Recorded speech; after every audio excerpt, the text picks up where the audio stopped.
Good evening, dear listener, or perhaps good morning if you're joining me over a cup of tea. Pull up a comfortable chair, wrap your hands around something warm, and allow me to transport you once again to the sleepy English village of St. Mary Mead. My name is rather unimportant. What matters is that Miss Jane Marple is waiting for us, knitting needles quietly, clicking, eyes bright with that gentle, terrifying intelligence of hers. Tonight we bring you a brand new adventure, Miss Marple and the Blacksmith's Secret. 10 chapters of village intrigue, secrets forged in fire, and murder most discreet. Shall we begin? Chapter 1. The Hammer Falls. The frost came early to St. Mary Mead that November of 1952. It arrived overnight, silent as a cat, silvering the thatch and laying a crisp rime along the churchyard yew. By 7 o'clock the sun was only a pale coin behind the mist, and the village still slept beneath its counterpanes, dreaming whatever gentle dreams villages dream when the war has been over for 7 years. And rationing is almost, but not quite, a memory. Mr. Alfred Griggs, postman, cyclist, and self-appointed guardian of village punctuality, pedaled his red bicycle down the lane toward the old forge at the far end of the high street. He liked to deliver Josiah Blackwell's post first. The blacksmith was always up, the forge fire always glowing, and there was usually a mug of strong tea to be had if one timed it right. This morning the forge door stood ajar. That alone was enough to make Mr. Griggs brake so sharply that his bicycle skidded on the frosted cobbles. In 43 years, Josiah Blackwell had never once left his door open before 8 o'clock.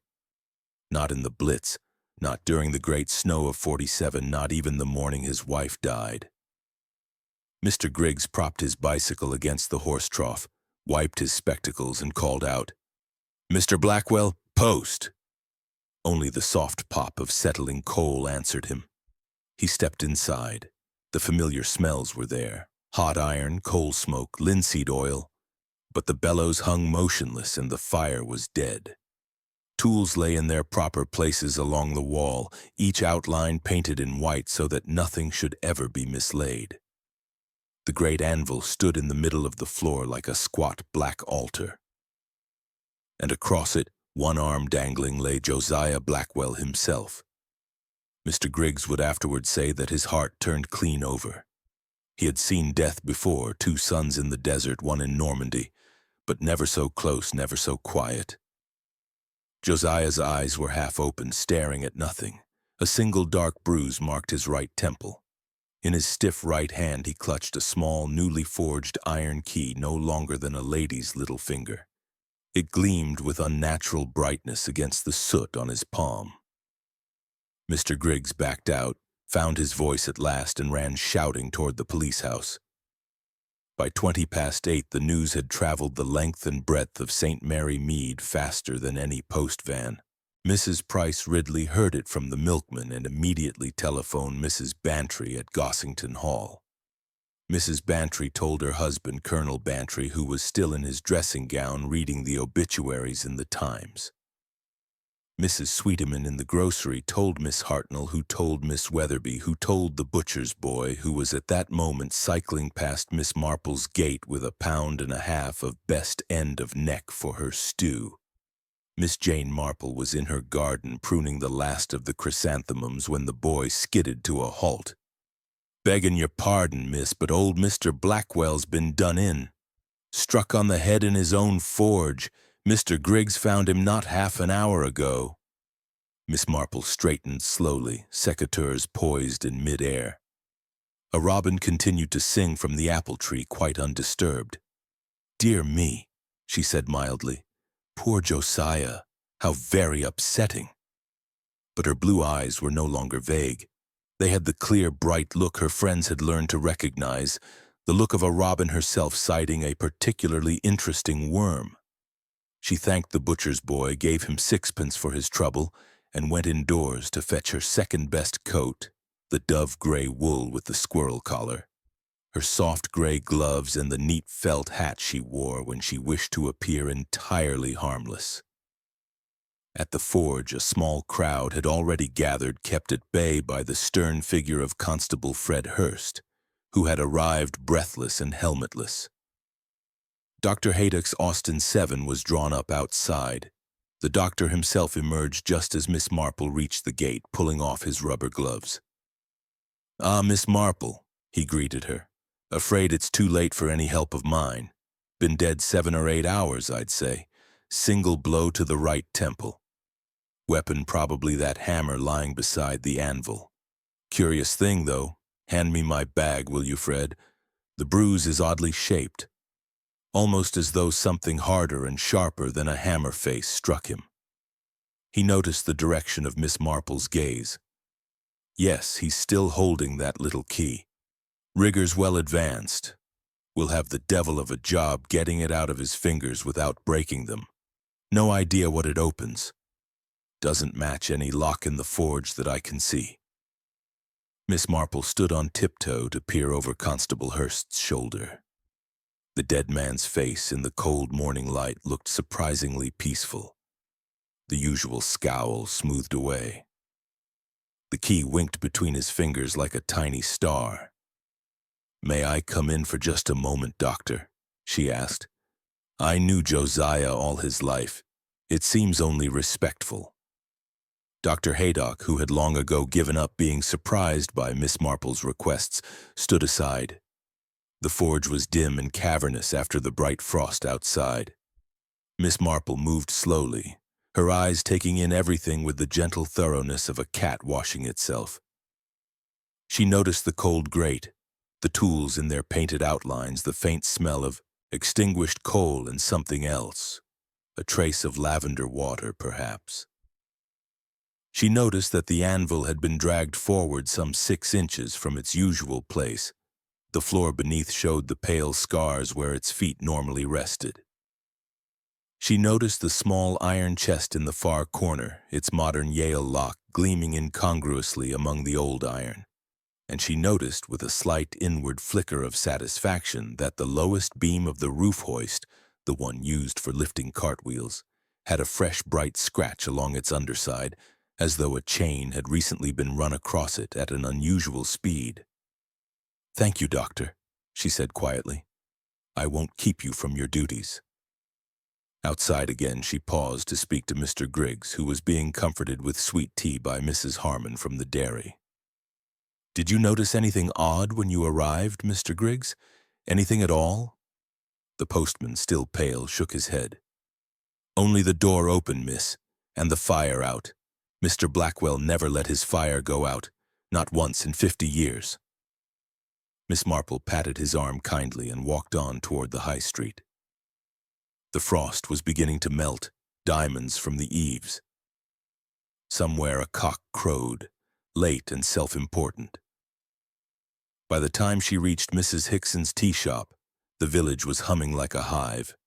Miss Marple ordered a pot of China tea and a toasted tea cake, took her usual table beneath the hissing gas mantle, unfolded her knitting and prepared to listen.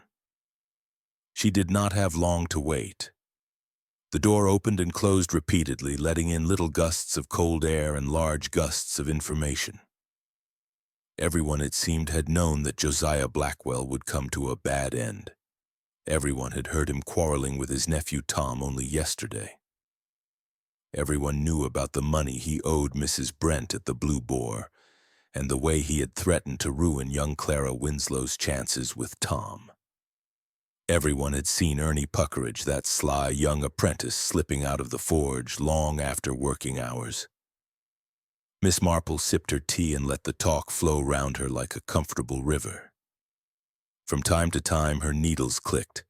Her eyes, bright and china blue, moved gently from face to face. A key, she reflected, is a promise that something hidden wishes to be found. And somewhere in St. Mary Mead, she was quietly certain, that hidden thing was waiting. Chapter 2. The Five Who Stood to Gain. Mrs. Hickson's tea shop smelled of cinnamon and fresh gossip that morning. The little tables were crowded with villagers pretending they had come in for elevenses rather than information. Miss Marple sat in her accustomed corner. the one with the best view of both doors and the street window, her knitting needles moving with the calm rhythm of long practice.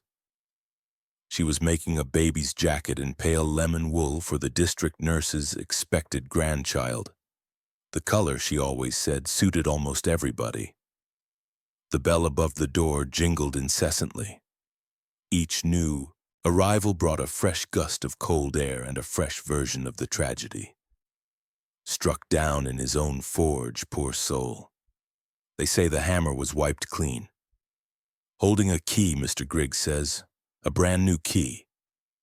And not a sign of a struggle. Whoever did it, Josiah knew him. Miss Marple poured herself a second cup of tea and listened. After 70-odd years, she had learned that gossip, like manure, is only unpleasant when concentrated. Properly spread about, it nourishes the most astonishing growths of truth. Presently the door opened again, and Mrs. Bantry swept in, cheeks pink from the frost and eyes bright with excitement. "Jane, my dear, I thought I should find you here. Isn't it dreadful?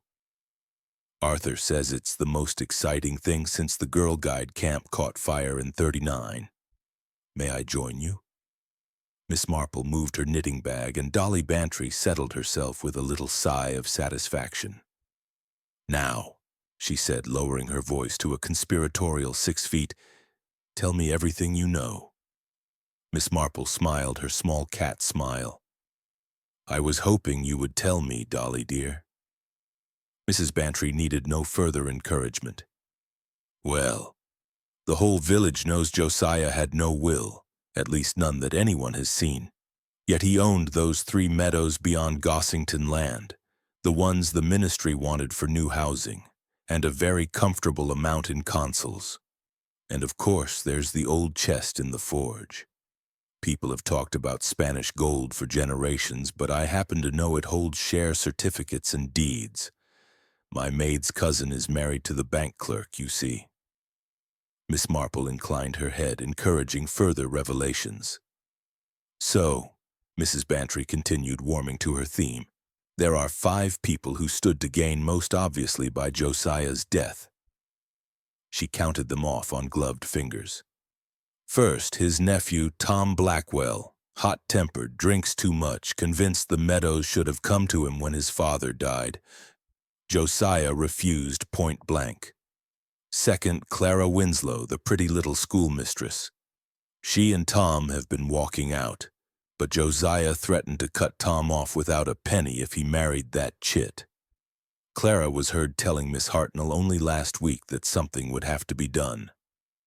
Third, the Reverend James Appleby.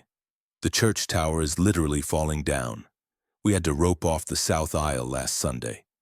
He begged Josiah for a subscription, quite properly, of course, and Josiah told him in front of the whole parish council that the church could collapse for all he cared. Fourth, Mrs. Lavinia Brent at the Blue Boar. Josiah owed her almost £200, a shocking sum, and she had threatened to take him to court. Lavinia is not a woman to be trifled with where money is concerned. And fifth, Mrs. Bantry dropped her voice still further, that dreadful apprentice of his, Ernie Puckeridge. Sly, light-fingered boy. Josiah caught him, stealing scrap copper twice, and said he'd have the police on him if it happened again. Ernie was heard muttering he'd swing for the old devil one day. Miss Marple's needles clicked serenely. 5 suspects, she murmured. How very symmetrical. At that moment the door opened once more, and Clara Winslow herself came in, pale and red-eyed, clutching a small basket. Conversation dipped, then surged again in an embarrassed crescendo. Clara ordered a cup of beef tea to keep out the cold, and took the table nearest the fire. Mrs. Bantry leaned closer to Miss Marple. "Look at her hands shaking, guilty conscience if you ask me." Miss Marple studied the young schoolmistress thoughtfully. Clara's coat was good tweed, but the cuffs were frayed. Her gloves had been neatly mended. There was a tiny spot of blood on one fingertip. Probably a thorn, Miss Marple thought, remembering the bramble hedge behind the forge. Presently, Clara was joined by Tom Blackwell. He looked as though he had not slept. His eyes were bloodshot, and there was a fresh scratch along one cheekbone. He bent over Clara protectively, murmuring something that made her bite her lip and look away. "See?" whispered Mrs. Bantry triumphantly. "Lovers' quarrel, mark my words." Miss Marple said nothing, but her gaze followed Tom as he left again almost immediately, slamming the door behind him. The bell had scarcely stopped jangling when the Reverend Appleby entered. Spectacles steamed from the cold, carrying a pile of parish magazines. He greeted the room at large with mournful benevolence and ordered a glass of hot milk. While he waited, he drifted from table to table, pressing magazines on reluctant customers and murmuring about the tragedy. "Such a shock," he said, pausing beside Miss Marple. "One never knows the day nor the hour, does one? Poor Blackwell. Whatever his faults, he did not deserve this." His hand trembled as he accepted the glass from Mrs. Hickson, and a little milk slopped onto his magazine. Mrs. Bantry waited until he had moved away before whispering, "Nerves. Definitely nerves." Miss Marple merely asked Mrs. Hickson for the bill. Outside in the high street, the frost was melting fast. Water dripped from the inn sign of the Blue Boar opposite. As Miss Marple emerged, Mrs. Lavinia Brent herself appeared in the doorway of the pub, arms folded under her apron, watching the world with sharp black eyes. "Morning, Miss Marple," she called. "Terrible business about Josiah. Still, he brought it on himself, the obstinate old fool. I'll not deny I'm glad to think my account may be settled at last." She spoke loudly enough for half the street to hear. Several heads turned. Mrs. Brent gave a short laugh and disappeared inside again. Miss Marple walked slowly homeward, her mind turning over the morning's harvest like a careful fingers among ripe apples. 5 suspects, each with motive plain as a pikestaff. Yet something, some small discord, troubled her. It was only when she reached her own gate that she realized what it was. Every single person she had observed that morning, Clara, Tom, the vicar, even Mrs. Brent, had spoken of Josiah in the past tense, as though his death were a relief. Only one person, she thought suddenly, had used the present. Ernie Puckeridge, leaning against the wall of the forge an hour earlier, smoking a surreptitious cigarette while Constable Hurst was busy inside. "Old Devil's finally got what was coming to him," Ernie had said and grinned. Miss Marple paused with her hand on the latch. Present tense, she reflected, could be very revealing indeed. Chapter 3, Footprints and Forget-Me-Nots. The following morning broke clear and sharp, the sort of winter day that makes colors sing.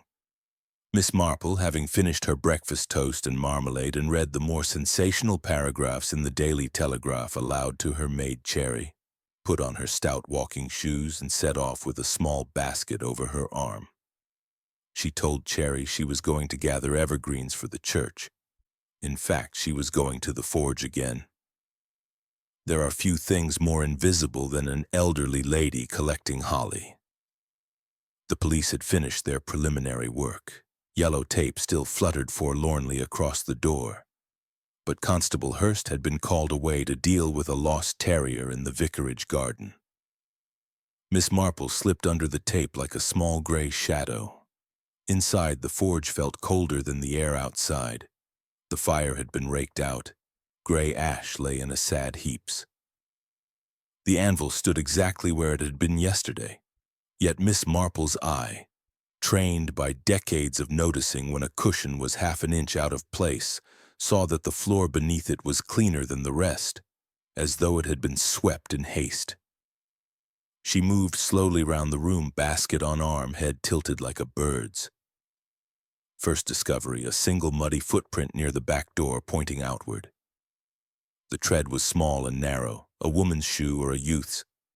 The police had taken plaster casts of the larger prints leading to the lane, but this one had been half trampled by official boots and overlooked. Second discovery. caught on a bramble just outside the same door. A fragment of lace handkerchief edged with hand-worked forget-me-nots. The initial C was embroidered in one corner in the same pale blue silk. Miss Marple detached it carefully with her secateurs and tucked it into an empty matchbox. Third discovery. In the cold grate, almost hidden beneath ash, the corner of a shopping list. The handwriting was Josiah's, cramped, impatient. The ink faded to brown. What remained read, linseed oil, 3 lb nails, rat poison, urgent. The rest had been burned away. Miss Marple stood very still, thinking. Rat poison. Curious when the forge cats were sleek and well-fed. And linseed oil. Josiah had always used neat's foot for his leather work. She was about to leave, when her eye was caught by something glinting beneath the bellows. She bent, joints creaking only a very little, and drew out a single mother-of-pearl button, the kind used on ladies' gloves. One thread of pale blue silk still clung to it. Miss Marple added it to the matchbox beside the lace. On her way home, she took the long route past the schoolhouse. Children were out in the playground, shouting and sliding on an icy patch. Clara Winslow stood at the gate watching them, her hands in a muff. She looked pale but composed. "Good morning, Miss Winslow," Miss Marple said pleasantly. "Such a bright day after the frost." Clara started. "Oh, good morning, Miss Marple. Yes, quite invigorating." Miss Marple noticed that the young woman's left glove had a small tear at the thumb and that the third button was missing. "I wondered," Miss Marple continued in her gentlest voice, "whether you might have lost a handkerchief yesterday evening, lace with forget-me-nots?" Clara's cheeks flamed. Yes, as a matter of fact I did. I thought I must have dropped it in the lane. How kind of you to notice." "Not at all," Miss Marple said. "I found only a corner of it, I'm afraid. The rest was quite ruined by brambles. I left it with Mrs. Hickson in case you should call." Clara looked relieved and distressed at the same time. "Thank you. It was a gift, you see. From a friend." She glanced nervously toward the road where Tom Blackwell's battered van was parked outside the Blue Boar. Miss Marple followed her gaze. "Young men can be very trying," she remarked sympathetically. "Especially when older relatives interfere. But murder, my dear, murder is quite another matter." Clara went white. I wouldn't, of course not," Miss Marple said, patting her arm. "But someone did. And the police, you know, are sometimes terribly literal. They see a handkerchief near a scene of crime and leap to conclusions. I always think it wiser to tell the simple truth at once, don't you?" Clara swallowed. "I went to the forge last night," she whispered. "About 8:30. I wanted to give Tom's letters back to Mr. Blackwell, to show him I meant to break things off if he continued to make trouble. The old man was alive when I left, Miss Marple, I swear it. He was sitting by the fire, grumbling as usual. I ran out the back way because I was crying. That must be when I lost my handkerchief." Miss Marple nodded comfortably. "Thank you, my dear. That is exactly what I thought must have happened. You had better tell Inspector Craddock the same story before someone else does it for you." Clara clutched her muff tighter. Do you think they'll suspect Tom?" "I think," Miss Marple said, "that suspicion is a very heavy burden for innocent shoulders. The sooner the truth is known, the lighter everyone will feel." She continued on her way, basket still empty of holly but rich in other matters. At the crossroads she met the Reverend Appleby hurrying toward the church with a sheaf of notes. "Ah, Miss Marple, out for a constitutional?" "In a manner of speaking," she replied. "Tell me, Vicar, did you happen to visit poor Mr. Blackwell yesterday evening? About his subscription for the Tower Fund, perhaps?" The vicar looked startled. "Why, no. That is, not yesterday. We spoke on Saturday. A most unfortunate conversation. He was quite unreasonable. Miss Marple's eyes were very bright. Unreasonable people often come to reasonable ends, she said cryptically, and passed on. By the time she reached her own gate, the sun was high and the last of the frost had vanished. Cherry met her at the door. "There's a young person to see you, miss. Wouldn't give his name. Says it's about the forge." In the sitting room, cap in hand, stood Ernie Puckeridge. His boots were brilliantly polished, suspiciously so, and there was a smirk hovering at the corner of his mouth. "Morning, miss. Thought you might like to buy a nice little key. Found it near the forge, I did. Reckon it's the one the old man was holding. Worth a bob or two, I'd say." He opened his grubby palm. On it lay a small bright iron key, identical to the one Miss Marple had seen clasped in a dead man's fingers. Miss Marple regarded him calmly over her spectacles. "How very enterprising, Ernie," she said, "and how extremely foolish." Chapter 4. Tea and Temptation. That same afternoon, the vicarage drawing room was crowded in the way only an emergency meeting of the Christmas Fete Committee can make it crowded. Mrs. Price Ridley had declared that the fete must go on. The church tower will not repair itself because one disagreeable old man has been murdered. And so 23 ladies and 3 reluctant gentlemen were wedged between the aspidistra and the upright piano, balancing cups of very strong Indian tea and plates of Mrs. Dane Cheltenham's rather damp coconut macaroons.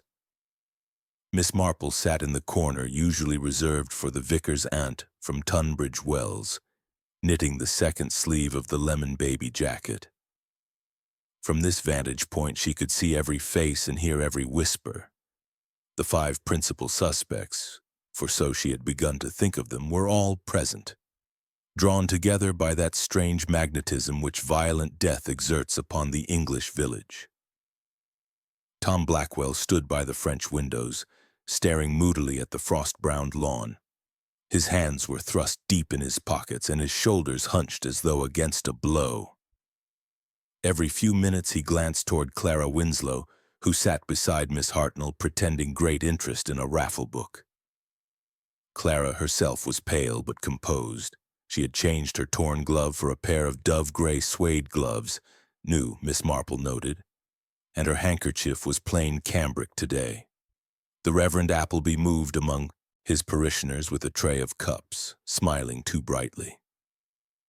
When he reached Tom, he offered one with a murmured, "Courage, my boy, we must all bear our sorrows as Christians." Tom took the cup without thanks and turned away. Mrs. Lavinia Brent had stationed herself near the cake stand and was helping herself liberally to Mrs. Dane Cheltenham's macaroons. "Funeral baked meats, I suppose," she remarked loudly to Miss Weatherby, "though I always say coconut sticks in the throat at a wake." Miss Weatherby gave a small shriek and dropped her teaspoon. Ernie Puckeridge had been pressed into service passing plates. He moved with a kind of insolent grace, smirking whenever he caught anyone's eye. His boots gleamed like black mirrors. Miss Marple remembered how only yesterday they had been caked with forge mud. Mrs. Bantry arrived late, cheeks pink from hurrying, and made a beeline for Miss Marple. "Well?" she announced in a carrying whisper. "Inspector Craddock has been to the Blue Boar asking questions. Lavinia Brent told him Josiah promised to settle his account by Friday without fail. Rather convenient timing, don't you think?" Miss Marple's needles clicked. "Promises made to publicans," she murmured, "are seldom kept after death." Conversation faltered when Dr. Haydock was shown in, still in his tweed overcoat, smelling faintly of carbolic. "Forgive the intrusion, ladies," he said cheerfully. "Vicar, might I borrow your telephone? Police business." A frisson ran round the room. Dr. Haydock disappeared into the study. When he returned 10 minutes later, his expression was grave. "I'm afraid I must ask some of you to remain a little longer," he said. "Inspector Craddock is on his way." Mrs. Price Ridley drew herself up. Really, Doctor, this is most irregular. We are arranging the Christmas fete. Murder, said Dr. Haydock pleasantly, is always irregular. The door opened again and Inspector Dermot Craddock entered, removing his hat with the resigned air of a man who has been dragged away from a late lunch. Ladies, gentlemen, he began, I shan't keep you long. Routine questions. Mr. Blackwell was killed between 7 and 10 last evening. I'd be grateful if those of you who saw him after 6 o'clock would stay behind. There was a general shuffling. Most of the committee discovered urgent appointments elsewhere and melted away with remarkable speed. Within 5 minutes, only the vicar, Mrs. Brent, Tom, Clara, Ernie, Miss Marple, Mrs. Bantry, who refused to budge, and a fascinated Miss Hartnell remained. Inspector Craddock took out his notebook. Miss Winslow, you admit visiting the forge at approximately 8:30? Clara lifted her chin. Yes, I have already told Miss Marple. I went to return some letters. Mr. Blackwell was alive when I left. And you, Mr. Blackwell? Tom's voice was hoarse. I was at the Blue Boar from 7 till closing time. Ask anyone. Mrs. Brent gave a short laugh. He certainly was. Ran up another 3 and 6 on his slate. Mrs. Brent, Craddock continued evenly, you were heard to say only this morning that you were glad Mr. Blackwell was dead. I said I was glad my account might be settled, she retorted. There's a difference. Reverend Appleby? The vicar polished his spectacles nervously.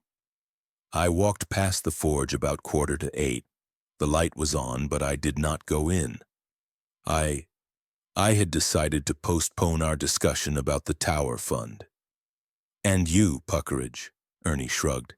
Went home at 6, didn't I? Straight to me mum's. Liver and onions for supper, she'll tell you. Craddock closed his notebook with a snap. Thank you, that will be all for now. As the others filed out, Miss Marple lingered. A word, Inspector? Craddock smiled wearily. Of course, Miss Marple.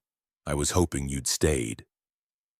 In the now empty drawing room, she said quietly, Have you noticed, Inspector, that Ernie's boots are polished within an inch of their lives? Yesterday they were thick with red forge mud, and Mrs. Brent has coconut on her upper lip. Yet she was eating macaroons with her right hand while her left hand never left her handbag. Most unusual. Craddock looked at her thoughtfully. Anything else? Only that someone moved the anvil 6 inches forward and then back again. It weighs nearly 400 weight. Hardly a woman's work unless she had help. Or used the roof hoist. Craddock's eyebrows rose. We examined the hoist. Chain was clean. Exactly, said Miss Marple. Too clean. Someone has oiled it recently. You might ask yourself why. She picked up her knitting bag. And do please find out what the little key opens. I have a feeling it is rather important. At the door she paused. Ernie Puckeridge was loitering in the hall pretending to tie a shoelace. Miss Marple smiled at him sweetly. Such shiny boots, Ernie. Benzene spirit, I think. One must be careful. The smell lingers. Ernie straightened quickly, the smirk wiped from his face. Miss Marple sailed out into the winter twilight, perfectly satisfied with her afternoon's work. Chapter 5. The Locked Chest. The next morning brought a thin, reluctant drizzle that turned the lanes to mud and the village roofs the color of wet slate. Miss Marple, undeterred by weather, put on her old Burberry, her galoshes, and the felt hat with the drooping brim that made her look like a gentle mushroom, and set off for the forge once more. Constable Hurst had been replaced by a bored young policeman from Much Benham who was delighted to let the old lady who found the handkerchief have another peep inside.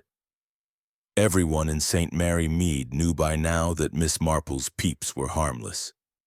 The smithy felt different in daylight, smaller, shabbier, smelling of cold soot and yesterday's death. The chalk outline of Josiah's body had already been smudged by official feet. The anvil stood in its proper place again, 4 square scars on the flagstones showing where it usually rested.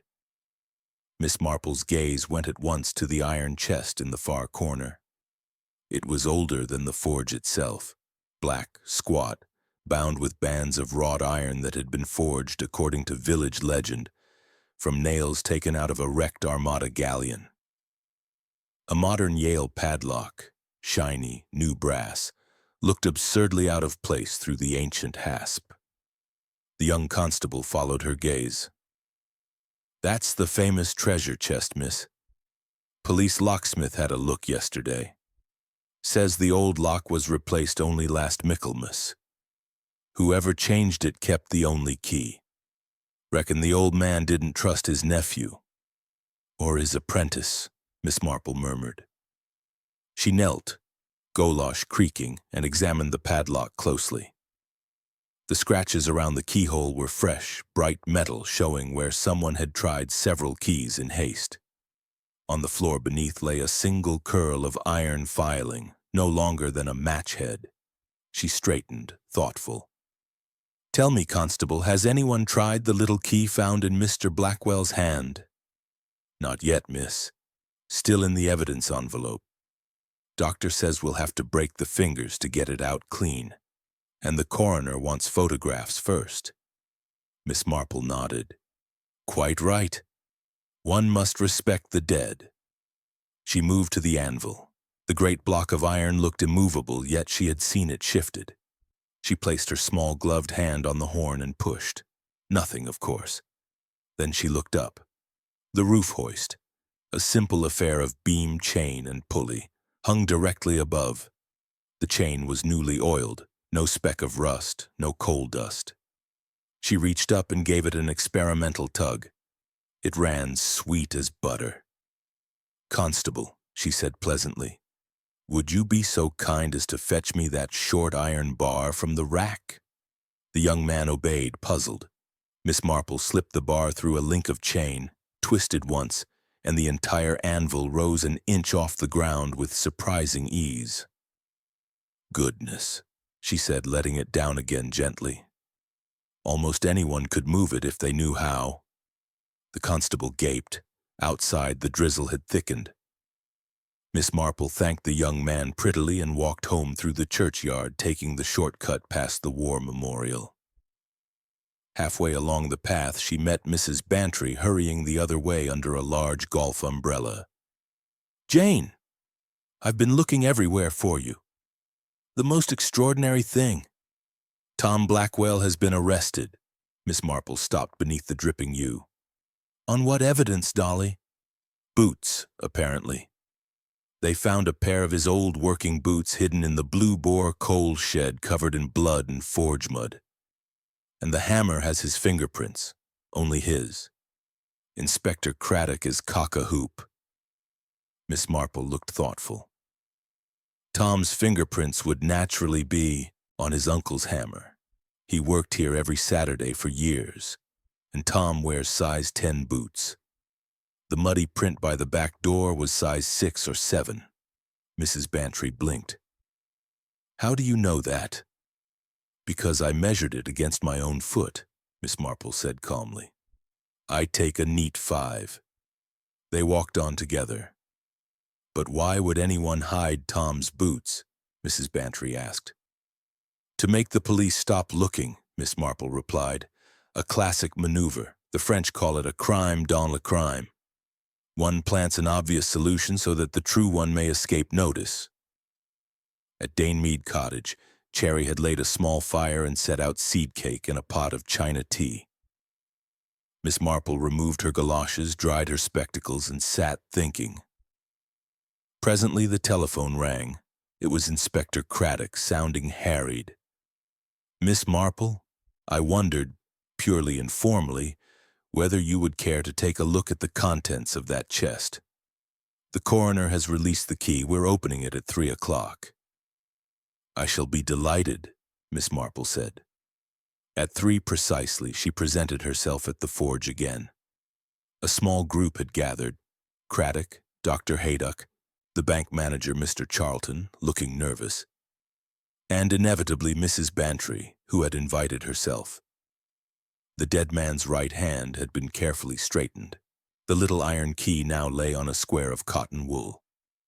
It was indeed brand new, the wards crisp and bright. Craddock inserted it into the Yale padlock. It turned sweetly. The hasp sprang open. Inside the chest lay no Spanish gold. There were bundles of share certificates, a thick wad of deeds tied with pink tape, an old tobacco tin containing war medals, and on top a single envelope addressed in Josiah's crabbed hand. My last will and testament, to be opened only in the event of my death. Mr. Charlton cleared his throat. As Mr. Blackwell's banker, I am authorized. He slit the envelope. Inside was one sheet of paper dated only 10 days earlier. I, Josiah Ebenezer Blackwell, being sound in mind, though not in temper, leave the whole of my property, real and personal, to the Home for Lost Cats at Dorking, in gratitude for the many years of companionship given by their late resident Tom Titt, who was my only true friend in this vale of tears. My nephew Tom may have my tools if he behaves himself, everything else to the cats. Signed, witnessed by Ernest Puckeridge and Lavinia Brent. There was a stunned silence. Then Mrs. Bantry gave a small scream of laughter. The cats, all of it to the cats. Craddock looked grim. So Tom Blackwell had an excellent motive after all. Miss Marple said nothing, but her eyes traveled to the corner where Ernie Puckeridge had been standing a moment earlier. He had slipped away the instant the will was read. She noticed something else.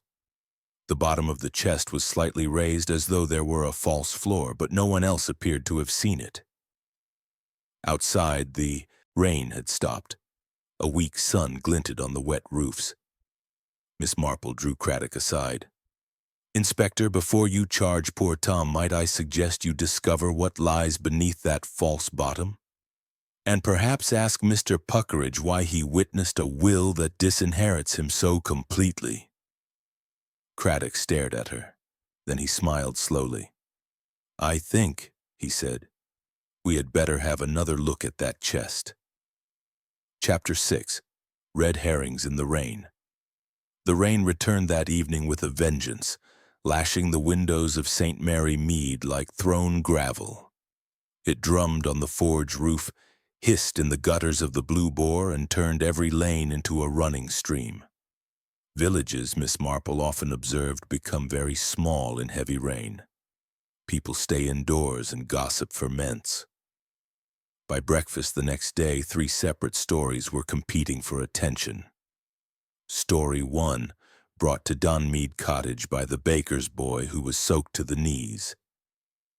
Tom Blackwell had tried to hang himself in the police cell with his own braces and had been cut down only just in time. Story 2, delivered by Mrs. Price Ridley over the telephone, voice quivering with satisfaction.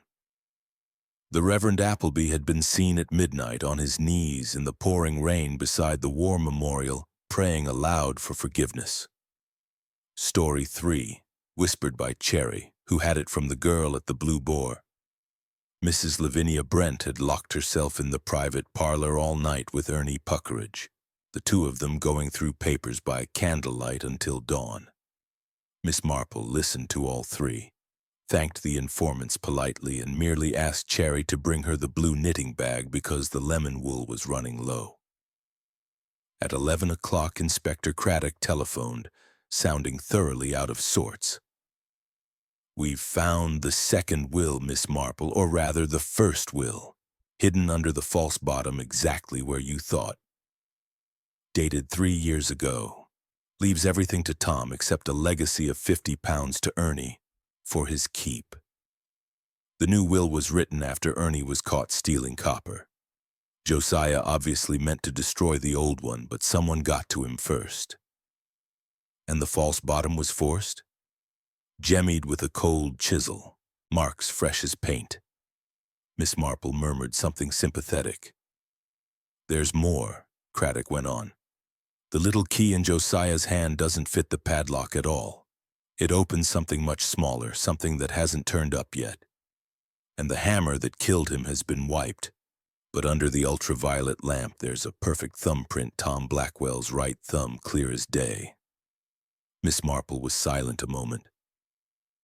"My dear Dermot," she said at last, "have you ever tried to wipe a hammer handle clean while wearing gloves? It is almost impossible to avoid leaving one clear print. I believe you are meant to find that thumbprint." Craddock sighed down the line. "I'm beginning to think so, too. But the boots in the coal shed, the print, the motive, the will, everything points to Tom." "Everything obvious points to Tom," Miss Marple corrected gently. "Which is why I am certain it is not Tom. The real murderer is relying on your very reasonable desire to finish the case quickly." There was a pause. Then Craddock said, "I've sent the key to the yard locksmith. If it opens anything in the forge, we'll know by tomorrow." Miss Marple put the receiver down and returned to her knitting. The rain continued all day. At 4 o'clock the light was already failing. Miss Marple put on her mackintosh again and walked to the schoolhouse. Clara Winslow opened the door looking as though she had not slept for a week. "Come in, Miss Marple. I've just made tea. I don't know what to do. They say Tom tried to—" "He did not," Miss Marple said firmly, stepping inside. "Someone loosened his braces and left them knotted in a noose so that he would be found struggling. A cruel trick, but effective. Tom is safe now. They've moved him to the hospital wing." Clara's eyes filled with tears. "The village thinks he did it," she whispered. "The village," said Miss Marple, accepting a cup, "is being very carefully misled. Tell me, my dear, did you notice anything when you visited the forge that evening, anything at all?" Clara frowned, trying to remember. Only that Mr. Blackwell kept patting his waistcoat pocket and saying, 'It's safe now, missy, safe as houses.'" "I thought he meant the new will." Miss Marple's eyes brightened. "A waistcoat pocket. How interesting." She left soon afterwards, declining Clara's offer to walk her home with an umbrella. The rain had eased to a soft mist. Miss Marple took the lane behind the Blue Boar. Light glowed behind the parlor curtains, shadows moved. She hesitated, then slipped into the yard. The coal shed door stood ajar. Inside, among sacks and logs, lay the pair of size 10 boots the police had seized, now returned for further examination. Miss Marple bent and sniffed delicately. A faint, acrid smell of benzene spirit lingered. She was straightening up when a voice behind her said softly, "Looking for something, miss?" Ernie Puckeridge stood in the doorway, cap tilted, hands in pockets. Miss Marple did not flinch. "Only shelter from the rain, Ernie. These modern galoshes let in water dreadfully." Ernie grinned. "Funny. Thought you was poking about them boots. Waste of time. Everyone knows Tom did it." "Everyone," Miss Marple agreed, "is intended to know that." She stepped past him into the yard. Ernie followed, still grinning. "Funny thing about keys," he said conversationally. "Old Josiah made 2 of that little un. One he kept. The other, well, let's say it went missing yesterday morning. Funny, innit?" Miss Marple looked at him steadily. "Very funny, Ernie. Almost as funny as a boy who polishes his boots with benzene to hide forge mud and then forgets the mud under the turnips." Ernie's grin faltered for the first time. That evening the rain stopped as suddenly as it had begun. A watery moon came out. At 9:30, Inspector Craddock knocked at Danemead Cottage, dripping on the hall mat. "We've found what the little key opens," he said without preamble. "A small tin cash box hidden behind a loose bricks in the chimney. Inside, the original will leaving everything to Tom and a letter from Josiah to his solicitor dated the day he died, revoking the cat's will and reinstating Tom, The letter never reached the post. Miss Marple nodded. So whoever killed Josiah needed both wills destroyed and Tom conveniently framed. Exactly. And the cash box key was the one in Josiah's dead hand. He must have grabbed it from his murderer in the struggle. Miss Marple poured cocoa. Then tomorrow, Inspector, I think we had better gather everyone in the forge at twilight. Murders, you know, are so much clearer in the place where they happened. Craddock looked at her for a long moment. You know who it is, don't you? Miss Marple handed him a cup. I know, she said tranquilly, that red herrings are excellent in kippers but quite out of place in a murder investigation. Tomorrow we will dispense with them. Chapter 7.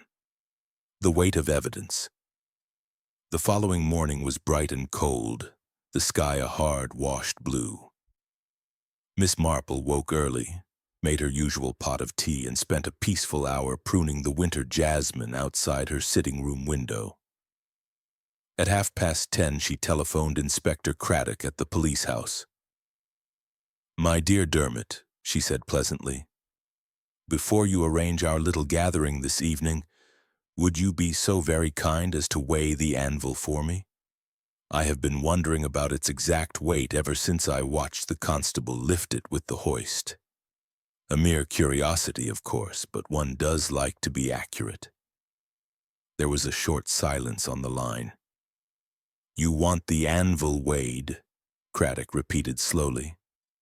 If it is not too much trouble. Craddock, who had long ago learned that nothing Miss Marple asked was mere curiosity, promised to see to it at once. At 11 o'clock he rang back. 394 pounds, give or take an ounce, he reported. Why? Miss Marple thanked him warmly and rang off without enlightening him. At noon she paid a call on Dr. Haydock. I wonder, Doctor, whether poor Mr. Blackwell's body showed any unusual bruising, apart from the temple wound? Haydock looked at her over his spectacles. Funny you should ask. There was a faint crescent-shaped bruise on the right shoulder, almost hidden by his waistcoat. I thought it was from the anvil's horn, but the angle was wrong. Why? Miss Marple merely smiled and asked whether the post-mortem had established the exact time of death.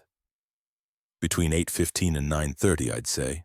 Stomach contents. Bread and cheese supper, half digested, rigor just beginning when Griggs found him at 7:30 next morning.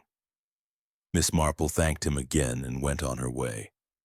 Her next visit was to the forge, where the same young constable was on duty, looking thoroughly bored.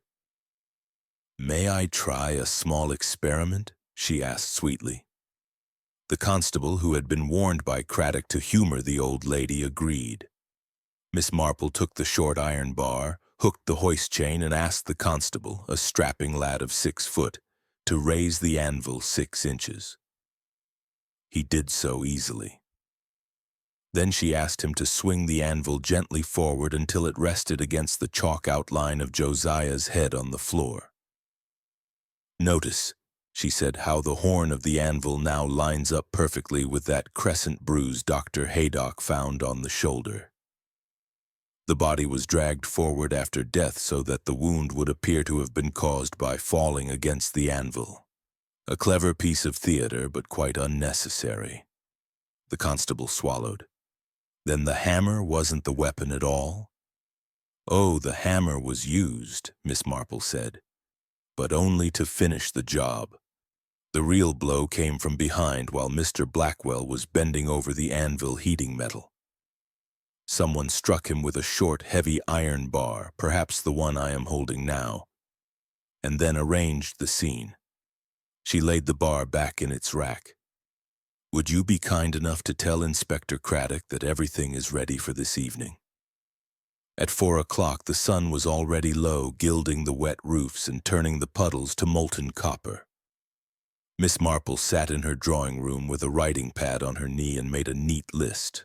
Anvil moved forward 6 inches, then returned. Hoist chain freshly oiled, single small muddy footprint pointing outward. Crescent bruise on shoulder. Hammer wiped, yet one perfect thumbprint left. 2 wills, one hidden, one false. Little key clutched in dying hand, the key to the real will. Benzine spirit on boots and in coal shed. Ernie witnessed the false will, yet stood to gain nothing. She read the list through twice, added a 10th point. Josiah's waistcoat pocket had been turned inside out after death, closed the matter, folded the paper, and slipped it into her handbag. At 6 o'clock, the forge was lit by a single hanging bulb and the red glow of a small fire that Craddock had allowed to be kindled for atmosphere. The anvil stood in the center like a dark altar. The iron chest waited in the corner, padlock dangling open. One by one they arrived, Tom Blackwell, pale and unshaven, escorted by a constable. Clara Winslow, eyes red but steady. Reverend Appleby, clutching his prayer book as though it were a shield. Mrs. Lavinia Brent, arms folded, chin high. Ernie Puckeridge, smirking, hands in pockets. Mrs. Bantry arrived uninvited and took up position by the bellows, in case anyone faints. Dr. Haydock came, for medical reasons. Inspector Craddock stood near the door, notebook in hand. Miss Marple stood quietly beside the anvil, a small figure in dove gray, knitting forgotten for once. When everyone was assembled, she spoke in her soft, precise voice. "Thank you all for coming.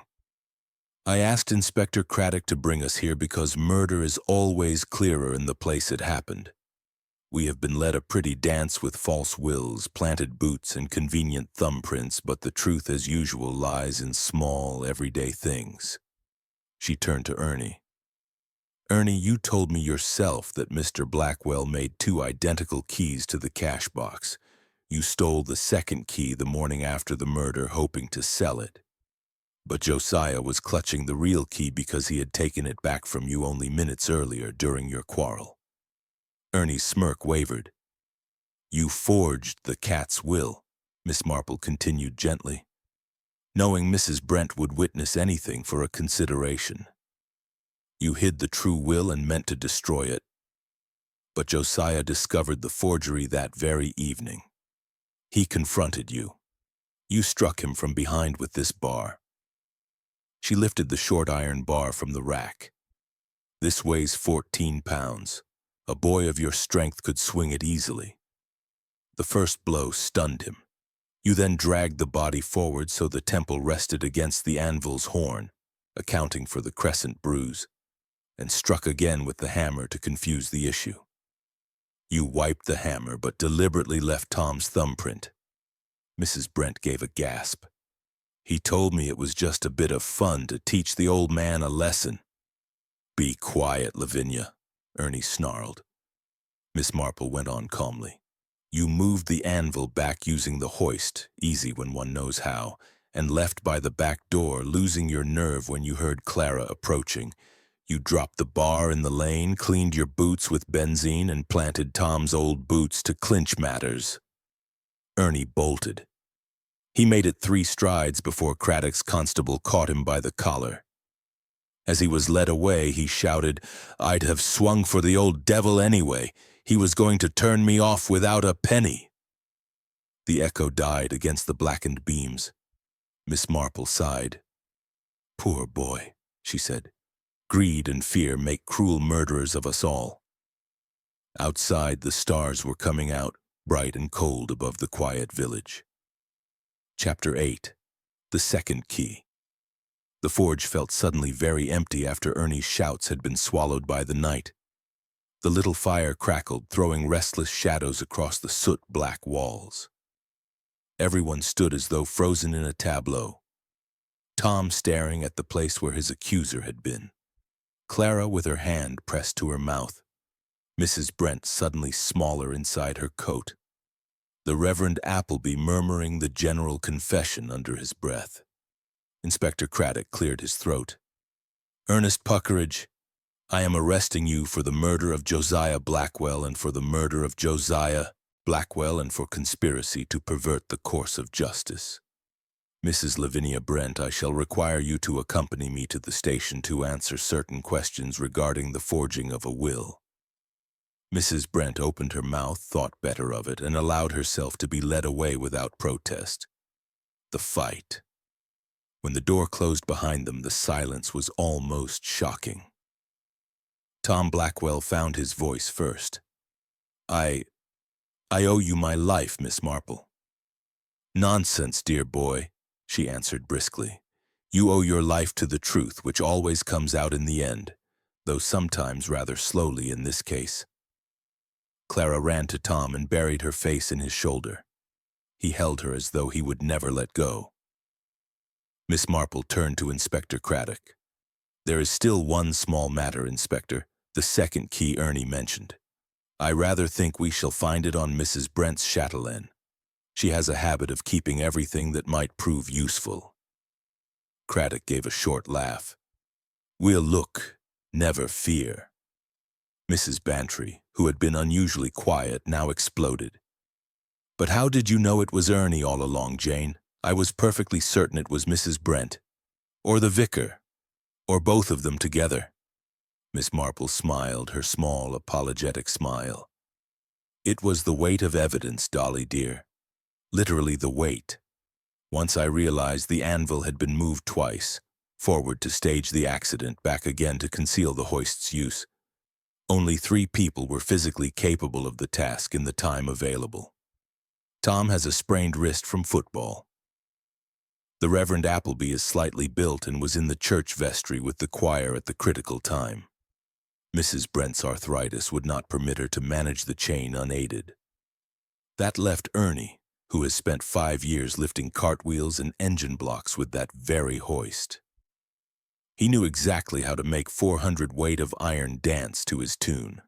Then there were the small things, the benzene spirit on his boots, the false will witnessed so conveniently, the thumbprint left like a calling card.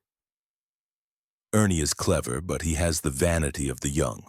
He wanted us to admire his cleverness even while we condemned Tom.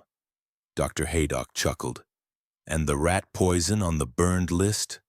A blind. Ernie bought it to destroy the real will. Parchment burns poorly, but arsenic paste makes excellent tinder. He intended to substitute the cat's will once the police had gone. Only Josiah discovered the forgery first." Tom lifted his head. "Then the old man was trying to do right by me after all." "Yes," Miss Marple said softly. In his own gruff way, he had come to see that blood is thicker than spite. The letter to his solicitor proves it. Clara gave a watery smile. He kept patting his waistcoat pocket, saying, "It's safe now." I thought he meant the cat's will, but it was the letter and the cash box key. "Exactly so," Miss Marple agreed.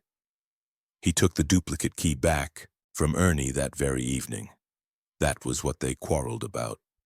Ernie struck him down before he could post the letter. Inspector Craddock closed his notebook with a snap. "Well, Miss Marple, I think that ties it up very neatly. Though I confess I shall never enjoy looking at an anvil again." Outside, the village lay hushed under frost and starlight. The little group broke up, Tom and Clara walking slowly toward the schoolhouse, arms linked, the Reverend Appleby hurrying away to lock the church, Dr. Haydock offering Mrs. Bantry a lift home in his Austin. Miss Marple lingered a moment looking at the anvil. It stood solid and black, gleaming faintly in the firelight, innocent now of all it had witnessed. She laid one small hand on the cold iron. "Tools are only tools," she murmured to herself. "It is the hand that wields them that determines good or ill." Then she pulled her coat more closely about her and stepped out into the crisp night. At Danemead Cottage, Cherry had kept supper warm. Poached egg on toast, a slice of seed cake, and a pot of cocoa. Miss Marple ate with good appetite, read 3 pages of a new Agatha Christie that had arrived from the library, and went to bed at 10:30 precisely. But before she fell asleep, she allowed herself one small, satisfied smile. Another little human drama had been played out in St. Mary Mead, and the pattern, as always, had been perfectly clear once one discarded the red herrings and looked at people. The next morning the sun rose red over the meadows Josiah had loved in his sour, silent way. The forge fire remained cold, but the village felt lighter, as though a weight had been lifted from its heart. Mrs. Brent appeared before the magistrates 2 days later and was bound over for conspiracy. Ernie, pale and no longer smirking, was committed for trial at the assizes. Tom and Clara announced their engagement in the parish magazine the following Sunday. The banns would be read as soon as decency allowed, and Miss Marple finished the lemon baby jacket, wrapped it in white tissue, and sent it off to the district nurse with a little note.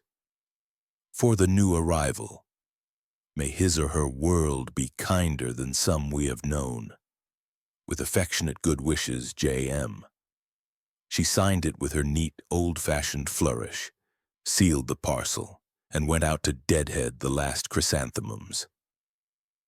Life in St. Mary Mead, having indulged in its brief flurry of tragedy, returned to its gentle, absorbing routine of births, deaths, and the eternal question of who would win the best Victoria sponge at next year's fete. Only the anvil stood silent in the empty forge, waiting for new hands, a new fire, and perhaps a gentler heart to tend it. Chapter 9. The Forge at Twilight. 2 days later, at 4:30 in the afternoon, the forge was lit again, not with the roaring blaze of Josiah's lifetime, but with a modest, almost ceremonial fire that Tom Blackwell had coaxed into life so that the place should not feel entirely dead when they all returned. The sun hung low and red over the western meadows, throwing long shadows through the open door and turning every speck of coal dust into a glowing ember. The anvil caught the light like dull bronze. They came one by one as though drawn by an invisible thread. Tom and Clara first, hand in hand now, without fear. The Reverend Appleby, prayer book tucked beneath his arm, looking as though he had slept badly.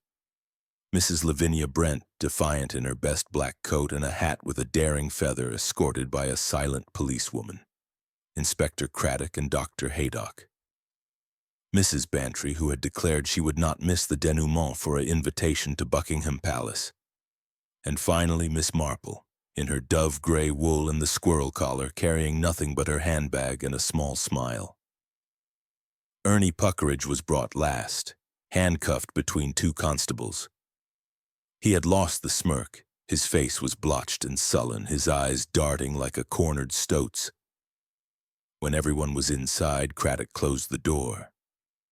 The fire crackled. Somewhere a chain rattled softly in the draught. Miss Marple moved to the anvil and rested one gloved hand upon it, as though greeting an old acquaintance. "Thank you for coming," she began, exactly as if this were a Women's Institute meeting and not the unmasking of a murderer. "We are here, in this place where Mr. Blackwell died, so that each of us may see clearly how it was done and why." She turned to Ernie.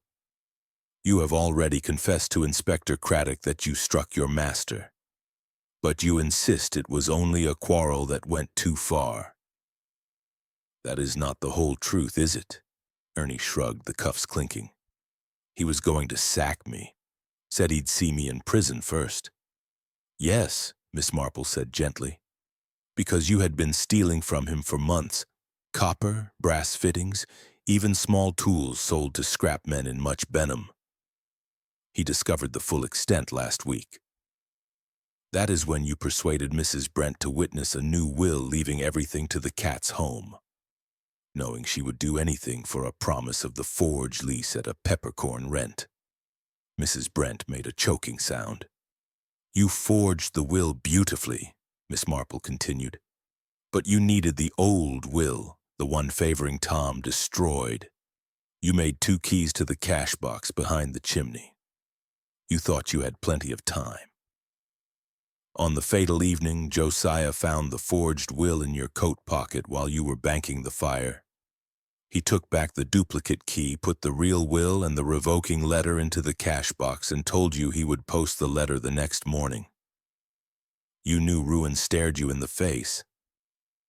You picked up the rounding hammer, 14 pounds of balanced iron, and struck him once from behind as he bent to rake the fire. He fell stunned.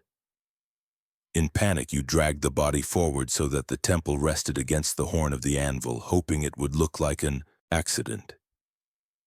But Dr. Haydock is thorough. He would have seen the difference between a hammer blow and an anvil bruise.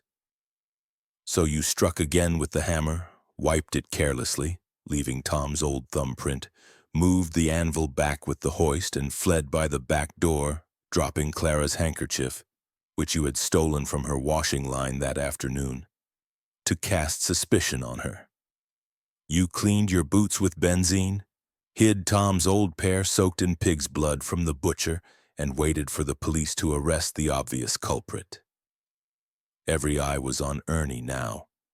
Even the constables seemed to be holding their breath. Miss Marple's voice softened. But Josiah was stronger than you knew. As he fell dying, he clutched the cash box key, the one thing that could still defeat you, and would not let go. That is why he held it so tightly in death. Ernie's defiance cracked. "I didn't mean to kill him," he muttered. "Just shut him up. He kept shouting he'd see me hang." His voice broke. For a moment he looked no more than the frightened boy he was. Mrs. Brent burst out, "He promised me the forge. Said we'd be partners. I only signed the paper. I never knew he meant murder." "Be quiet, Lavinia," Craddock said wearily. "You'll have your chance to make a proper statement." Miss Marple turned to Tom and Clara. "You are free now, both of you. The true will has been lodged with Mr. Charlton at the bank. The meadows, the forge, the house, everything is yours, Tom, exactly as your uncle intended in his better moments." Tom tried to speak, could not, and simply bowed his head. Clara whispered, "Thank you, Miss Marple, from the bottom of our hearts." Miss Marple gave her gentle smile. "Love should never be punished for the sins of the greedy, my dear." She looked round the circle of faces, some ashamed, some relieved, some merely stunned, and spoke once more almost to herself. "Human nature is very much the same everywhere, whether in a palace or a village smithy. Pride, fear, and the love of money, these are the hammers that strike the fatal blows. But kindness, truth, and a little clear thinking can blunt even the sharpest edge." She stepped away from the anvil. Inspector Craddock opened the door. The cold evening air rushed in, carrying the scent of frost and wood smoke from cottage chimneys. One by one they left, Mrs. Brent between her escorts, Ernie shuffling in handcuffs, the others dispersing into the quiet dusk. Miss Marple was the last to go. She paused on the threshold, looked back at the glowing fire and the silent anvil, and spoke so softly that only the forge itself could hear. "Goodbye, Josiah. You were a difficult man, but you tried in the end to do rightly. Rest in peace." Then she closed the door gently behind her, and the latch clicked like a quiet amen. Chapter 10. Cocoa and Confession. A week later, the first real snow of winter arrived, soft and deliberate, as though the sky itself wished to lay a clean coverlet over the village and all its recent troubles. Danemead Cottage looked exactly like a Christmas card. Thatched roof capped with white holly wreath on the door, lamplight glowing behind red curtains. Inside, the sitting room fire burned brightly, the kettle sang on the hob, and the air smelled of cinnamon and warm cocoa. Miss Marple had invited a small select company for what she called a quiet cup of cocoa and the tying up of loose threads. Inspector Craddock arrived first, still in uniform, bringing the chill of the snow on his coat. Dr. Haydock followed, carrying a bottle of excellent old port for medicinal purposes. Mrs. Bantry swept in last, cheeks pink, nose and eyes all shining, declaring that she had walked all the way from Gossington Hall because the car would not start, and anyway the snow was too utterly picturesque to miss. They gathered round the fire in Miss Marple's low chintz chairs. Craddock and Haydock on either side of the hearth. Mrs. Bantry ensconced on the sofa with a cushion at her back, and Miss Marple herself in her own small armchair, pink and placid, pouring cocoa as though this were the most ordinary evening in the world. Cherry had set out a plate of hot buttered crumpets, a seed cake, and a dish of her special chocolate biscuits. The company fell to with appreciation. When the first pangs of hunger were satisfied, Mrs. Bantry could contain herself no longer. "Now, Jane," she said, leaning forward with her cup balanced precariously on one knee, "you must tell us everything we still don't know. Begin at the beginning and don't leave out a single thing." Miss Marple set down the cocoa pot and folded her hands in her lap. "There is very little left to tell, Dolly dear. Ernie has made a full confession. Mrs. Brent, faced with the alternative of being charged as an accessory after the fact, has also been most cooperative. The picture is quite clear." She sipped her cocoa. Josiah Blackwell was a hard man, but not an unjust one. When he discovered the extent of Ernie's thefts, nearly 60 pounds over 2 years, he did what many an employer would do. He gave the boy one last chance to make amends. Ernie pretended repentance, but secretly he and Mrs. Brent, who had long coveted the forge premises for a possible roadhouse, hatched the plan of the forged will. They chose the cat's home because Josiah had once joked, rather bitterly, that his cat Tom Tit was the only creature who had ever loved him. They thought the bequest would seem plausible, even touching. Ernie forged the document with considerable skill. Mrs. Brent witnessed it. The plan was to wait until Josiah died naturally. He had a weak heart, then produce the will. But Josiah found the forgery sooner than they expected. On the night of the murder, he confronted Ernie after Clara's visit. Words were exchanged. Ernie, in terror of prison, snatched up the rounding hammer, the one he used every day for shaping cartwheel tires, and struck once. The rest we know. Dr. Haydock nodded. The crescent bruise on the shoulder was the giveaway. Once I knew to look for staging, the whole thing fell into place. Craddock stirred his cocoa thoughtfully. "What I still don't understand is why Ernie went to such lengths with the false clues, the boots, the thumbprint, the handkerchief. He nearly over-egged the pudding."